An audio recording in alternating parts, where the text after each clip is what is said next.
नेतृत्वाची शपथ घेऊ शकता।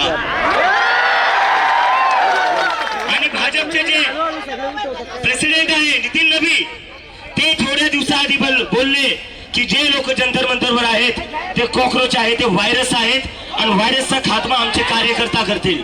तर या देशात जेव्हा जेव्हा मुलं विद्यार्थी परीक्षेचा मुद्दा उठवतात, बेरोजगारीचा मुद्दा उठवतात, त्यांना हे सरकार व्हायरस म्हणून बघते। तर या सरकारला मला फक्त एकच सांगायचं, आम्ही व्हायरस नाही, आम्ही वॅक्सिन आहे। आम्ही व्हायरस नाहीये, व्हायरस तुम्ही लोक आहे, ज्यांनी पूर्ण कीड लावून ठेवली या देशाच्या एज्युकेशन सिस्टमला। धर्मेंद्र प्रधान ते थोड्या दिवसाआधी बोलले जे लोक जंतर मंतरवर बसलेले ते दहशतगर्द्यां, ते आतंकवाद्यांची बी टीम आहे। धर्मेंद्र प्रधानला मला म्हणायचंय, आमच्यामुळे पेपर फुटीने झाली आहे, आमच्यामुळे कोणी जीव नाही दिलेला आहे, तुमच्यामुळे 20 पेक्षा जास्त मुलांनी जीव दिलेला आहे। तर जर आतंकवादी कोणी आहे तर धर्मेंद्र प्रधान आहे, तुमच्यामुळे लोकांचे जीव गेलेले। आणि मी आज सकाळी दिल्लीवरून आलोय, आता लगेच हा कार्यक्रम झाला की मी दिल्लीला वापस चाललोय, कारण की हे आमचं जे दिल्लीतलं आंदोलन आहे ते धर्मेंद्र प्रधानचा राजीनामा झाल्याशिवाय आम्ही वापस घेणार नाही। आणि हे फक्त नीट साठीच नाहीये, गैरसमज करून घेऊ नका, फक्त नीट साठी नाही, नीटच्या मुलांची आत्महत्या झालेल्या आहे त्यामुळे आम्ही त्यांचा आवाज उठवतोय। पण देशाची सगळी शिक्षण व्यवस्था एकंदरीत कोलांडली आहे, आपली पूर्ण कोलॅप्स झालेली आहे, ती सुधारवण्याची सुरुवात आहे। आणि सोनम वांगचुक सरांचा मी एक मेसेज घेऊन आलोय। सरांना काल मी सांगितलं होतं, काल मी माझ्या घरी चाललोय, छत्रपती संभाजीनगरला चाललोय, तर सर म्हणलेले चाललायस तर अजून लोकांना घेऊन ये। तर कोण कोण येणार आहे, कोण जंतर मंतरला येणार आहे, दिल्लीला येणार आहे?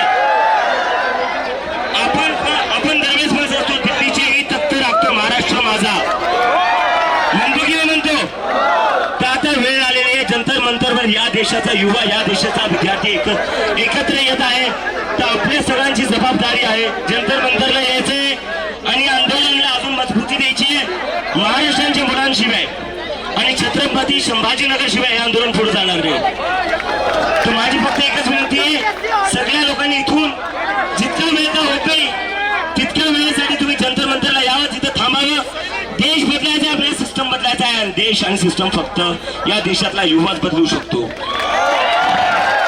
आणि आता थोडा वेळ आधी मला 1-2 दिवसापासून थोडा वेळ घेतो सर, 1 मिनिट फक्त। मागच्या काही दिवसांपासून बरेच प्रश्न सारखा विचारला जातोय की तुम्ही 16 दिवसापासून जंतर मंतरवर बसलेले एवढ्या उन्हात, सोनम वांगचुक 9 दिवसापासून उपाशी आहे, सरकार तरी ऐकायला तयार नाहीये, प्रधानमंत्री तरी ऐकायला तयार नाही, तर तुम्ही काय, यावर तुमचं काय म्हणणं आहे?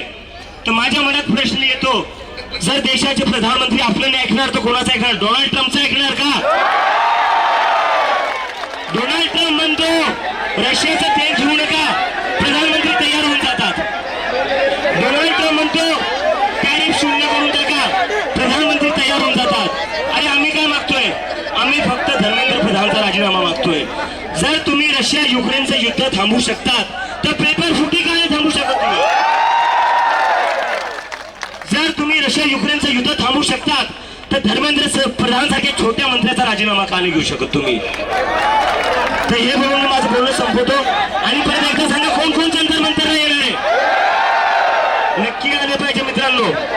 छत्रपती संभाजीनगरचा मी आहे, जर तुम्ही इथून सोबत नाही आले तर आपल्या इज्जतीचा प्रश्न आहे आता, तर येसाल ना नक्की? आणि इथे जेवढे टीचर्स आहेत, शिक्षक आहेत, रोहित सर आहे, मी यांना इन्व्हाइट करतो, एकदा प्लीज तुम्ही सगळे जंतर मंतरला या आणि एकदा विद्यार्थ्यांसोबत उभा राहा। आणि मला खात्री आहे जेवढे इथं शिक्षक आहेत, नेते आहेत, ते सगळे जंतर मंतरला नक्की येतील, कारण की विद्यार्थ्यांसोबत सगळ्यांना उभा राहिलं पाहिजे। आणि पेपर कुठलाही असो तो ऑफलाईनच झाला पाहिजे, ऑफलाईनच झाला पाहिजे। जर पेपर ऑफलाईन नाही झाला तर सरकारला ऑफलाईन करून टाकू।